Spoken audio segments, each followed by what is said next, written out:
জুলাই গণঅভ্যুত্থানের পরে বাংলাদেশ পুলিশ বাহিনী যে নাজুক পরিস্থিতিতে পড়ে গিয়েছিল, সেখানে বাংলাদেশ পুলিশের স্থাপনা, জনগণের নিরাপত্তা, এক্ষেত্রে আপনাদের যে ভূমিকা, এটা জাতি অনেকদিন চিরদিন এটা স্মরণ রাখবে।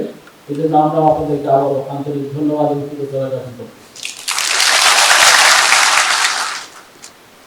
এছাড়া বিভিন্ন প্রাকৃতিক দুর্যোগ, স্থানীয় এবং জাতীয় নির্বাচনে আপনাদের যে ভূমিকা, সেটা মনে হয় যে অন্যান্য যে কোনো বিভাগের চেয়ে বাংলাদেশ পুলিশ ফিল করে খুব বেশি।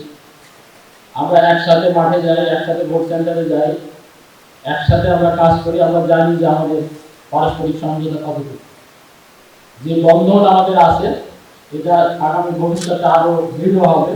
আমরা দেশ এবং জাতির কল্যাণে কাঁধে কাঁধ নিয়ে কাজ করবো, এই আশাবাদ ব্যক্ত করতেছি।